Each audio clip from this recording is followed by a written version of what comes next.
Hello, welcome back to another episode of MineTrek Down, a Let's Play series where I assume I'm stranded on a planet and I have to build my own ship to get off of it. It's using the Resonant Rise mod pack. There are some mods that are disabled, and I've added a couple of additional mods to the pack that I use. For information, please read the description. Currently outlining part of the landing pad using chunks for the borders. It's always a good thing if you're going to do stuff, go ahead and use the chunk patterns. This is just, I pressed the F9 key a couple of times and it gave me this. So I know where my chunks are and stuff, and I'll move this garden. It's a good thing to have everything that you want done. Like a garden should all be in one chunk. If you set up a Tinker's Construct furnace, it should be in its own chunk. Same thing with like mechanism.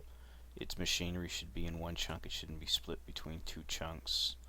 It's just good form to do that because for some reason sometimes chunk things get funky.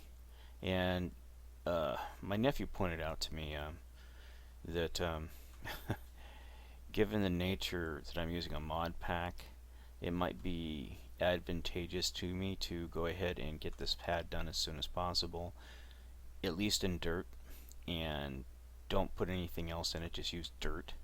Get the ship in it and then worry about replacing the ground with that concrete block or something, because chances are pretty good mine MC Edit's not going to recognize what I'm trying to do, or won't recognize the blocks around it, and ergo it might corrupt the save file.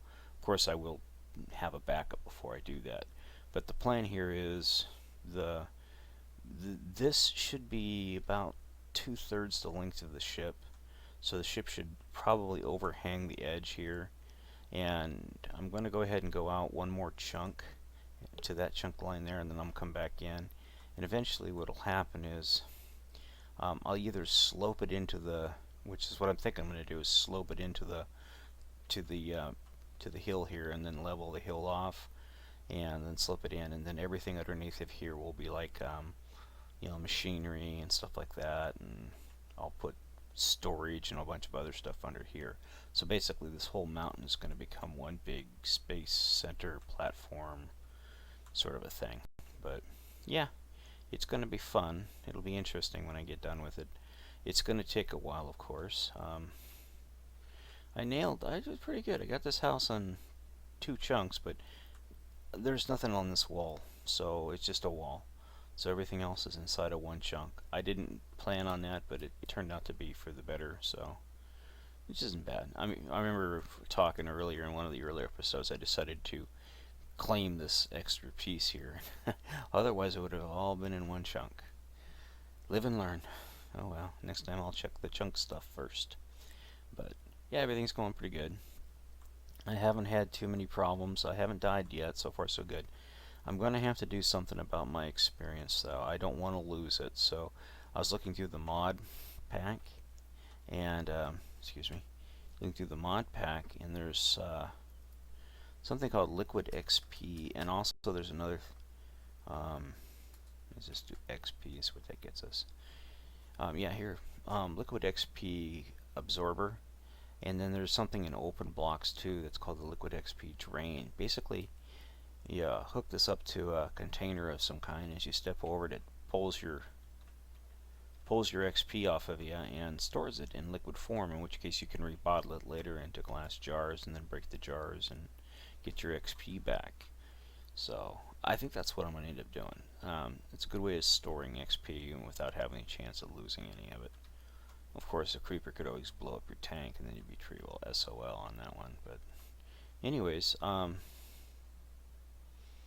done some more mining. This is pretty much so far the resources I've gotten. I did go ahead and build the grindstone, and this thing is agonizingly slow because you gotta sit here, hold your left mouse button down, and just sit here and crank it and crank it and crank it. And I keep breaking wooden handles, and I've had to go out a couple of times to get more wood to get more handles. But that's the whole point of this. Is it's really time consuming. It's part of applied logistics, so it's a good tool to have early on. But like I said, you'll use it once or twice, and then it'll just become an antique sitting out someplace. Once I do that, I also scored some good osmium, so I will be getting going on mechanism stuff. And I did get some, of course, where's it at here? Bauxite ore. And bauxite ore combined with copper gives us aluminum brass, which is what we need for casting plates for Tinker's Construct. And I went ahead and made the Tinker's Construct items, and I got the book. I also found an ore berry, copper berry bush. But Tinker's Construct,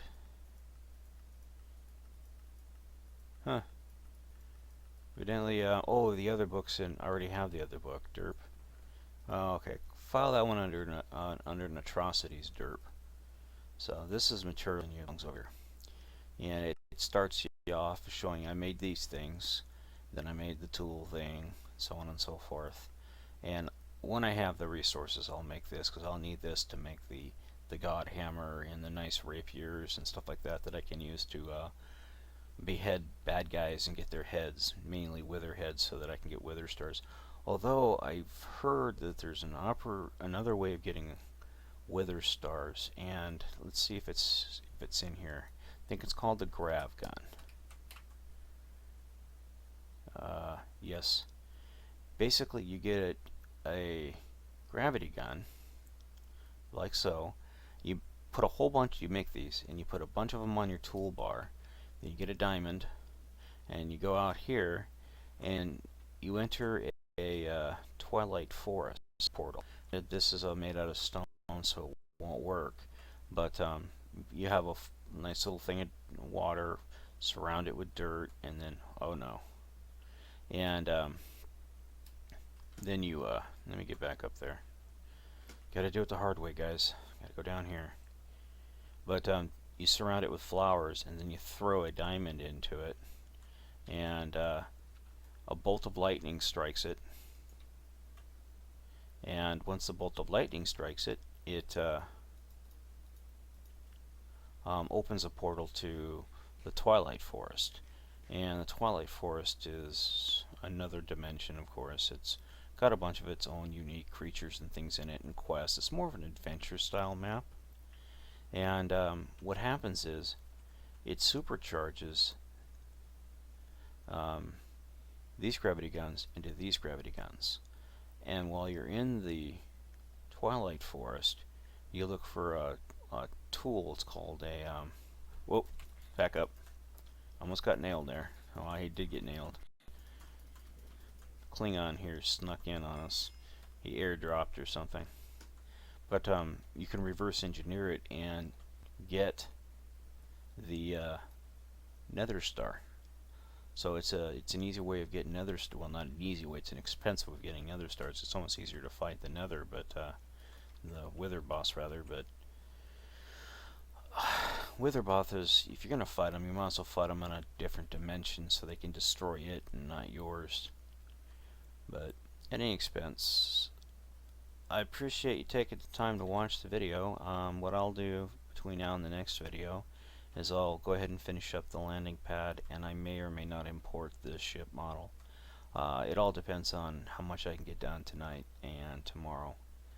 Mostly tonight. It's getting late here and everybody's gone to bed, and my girlfriend's kind of giving me dirty looks, so I guess I better wrap it up. Anyways, I appreciate you watching, and hope to see you in the next episode. Thank you.